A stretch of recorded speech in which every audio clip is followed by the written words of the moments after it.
Welcome to this episode of Infidel Interviews. In this one we have Big M.I.C, a local Langley, Surrey hip-hop artist, and thank you for joining us. Hey, no worries, man. Thanks for having me. So we're just going to start off with, how did you get yourself into hip-hop? What did you say your origin story is? Well, I started writing when I was about 18 years old.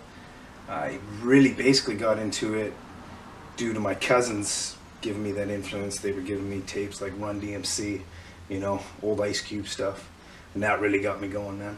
So you've just basically into it's in the hardcore, like classics, hip-hop styles. You haven't been into it since like the new age sort of like, since it's been trendy, you might call it. No, man, it goes back like, yeah. Pre-Eminem. Late 80s, yeah, late 80s, early 90s. That was the stuff that really got me, like the Beastie Boys stuff too. That was huge, man. Yeah, they were probably like the only white people at the time that was a credible sort of group. You know, yeah. Vanilla Ice, we don't even want to talk about. They don't count. yeah. Hey, man, Vanilla Ice was all right too, man. He did some good things too. You know? Yeah, post major record label. Yeah, that's just yeah, exactly. So what would you say when it comes to your production style and working with producers and the beat style? What would you say your style orientation is? What sort of sounds do you like to hear in your beats? Really. Basically, I'm going for that underground feel. The big thing for me is it's got to hit hard, man. Because if it ain't hard, it's just soft, and that ain't going for me, man. Absolutely, brother. Absolutely. And when it comes to authenticity in hip hop, you know, you see so many rappers that are just talking about drinking drank, and they're talking about big bills and being dealers, and half the time people don't even know what the fuck they're talking about. Exactly. They're just basically talking out of their ass. Yeah. When it comes to your hip hop lyrics, I see a lot of authenticity in your lyrics. You're talking about what's going on around you. You're talking about your family. You're talking about your internal struggles. You know, you kind of wear your emotions on your sleeve in this album. You know, would you consider that that almost intentional, or? Yeah, I definitely. Basically, when I'm writing a rhyme, I sit back. I don't just quickly get it done. It's not done in a day. It takes me a little while. The writing process takes a long time. Just because I think personally, if you rush something, you know, it's just not going to come out right. The moment you take your time and sit with it, it really comes out nice. And like the next time you hear it, it's really got some feel to it. So that's huge for me, man. That's huge for me. Just sitting back and really thinking about what I'm saying. Conscious rhymes. That's the biggest thing about it, man. Absolutely, it's really going to step you ahead of the rest of the people in the crowd who are just basically all drinking about singing about drinking this syrup, or all singing about the hose. You know, you've got such diversity in your things that, you know, people could pick up one of your releases. You know, and even only has 4 tracks. You know, each track is packed with so much interesting things in it. So. 100%. Well, that's what I hope it comes off as, for sure, man. That's the objective. But yeah, you can hear it though, man. If you go to these guys' shows, I mean. They're brutal. Like, you could just see it all through the rhymes. I mean, they probably got 20 guys up with them. You know, you can't hear which one's doing the thing, and it's all auto-tuned. Yeah, and it's just bad, man. They got their main vocals in there, and it's just brutal.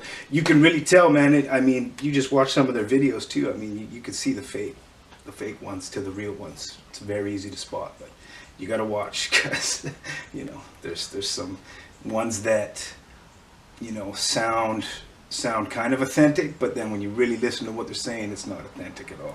It's just, they're being told, they're like robots, they're being told what to do, you know. That's why it's so important to have that independent sound and, you know, retain ownership of your music, and so you don't have 100%. Producers down your back. You know, it's awesome that you just can kind of go in and you get your beats, you get your sound. You don't have to have any of the sort of constraints that any of these major players do. And anytime I've tried to, you know, go by somebody else's point of view when they listen to my stuff, and even beat selections, it just doesn't come off right, man. It's got to be 100% me. That's the only way I'll put it out, for sure. Absolutely. So you have a live show coming up here. Yeah. And when's that going to be? May 14th, Saturday.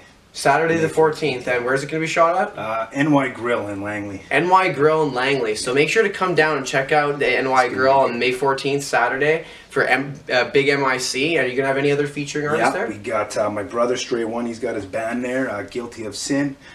We got another girl. She I believe her name's White Light, I believe is her name. She's, I think it's one of her first shows, so it'll be cool to see her. I got my buddy J-Dub coming down. You know, he's from Las Vegas.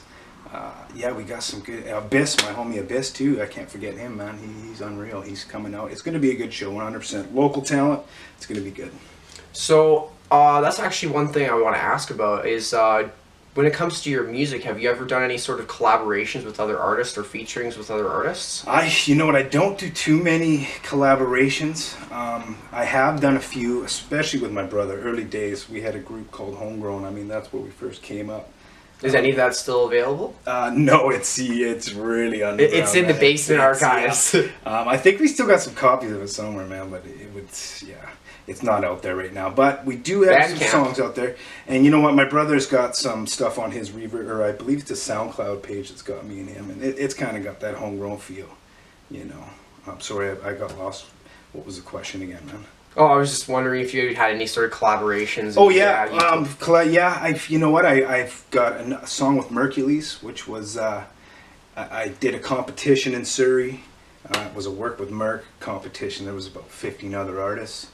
It was in Surrey, and I ended up taking the title. So I ended up getting a collab with him, which was nice. That must have been an interesting experience to work with somebody who's been in the field for a long time and has worked with so many other different people. Yeah, it was cool, man. It was cool to work with him. He's definitely a dope artist, that's for sure.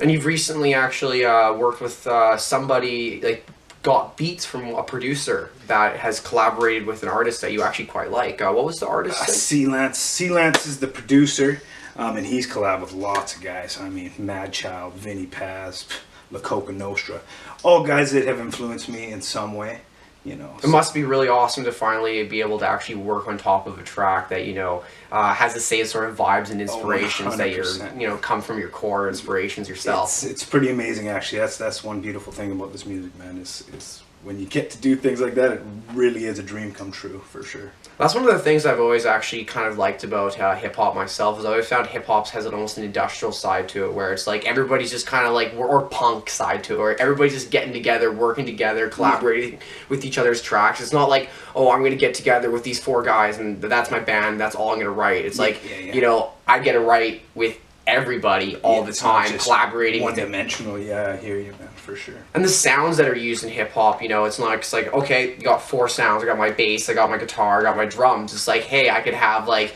on the same album, I could have, like, one track that has, like, laid-back, groovy blues guitars, and then another track that has, like, violins and strings, another one that's, like, a trappy fat bass. And it's like, in hip-hop, that's acceptable. Yeah, exactly. Other genres, you don't see that as much, so there's a lot of freedom and flexibility. Oh, 100%. That's what I love about hip-hop music. That's the biggest thing, is the freedom of it, man. You know, I think that's where it kind of stems from, is just speaking your mind free and doing what you got to do and being as real as possible. I mean, that's the biggest thing, man. That's the biggest thing. So the last thing I want to mention before we kind of get close to wrapping this up is when it comes to your music and your future, what would you say you'd see in the near future for you as far as live shows, music, merchandise, the Big M.I.C platform? Yeah, it's basically going to be the same, man. As many shows as I can get going on. You know, we can only do so many local shows without watering it down too much. You know, so we do 3 or 4 shows a year, just artist-driven shows. I don't work with too many promoters anymore. You know, it's just, it is what it is. I kind of like doing my own thing.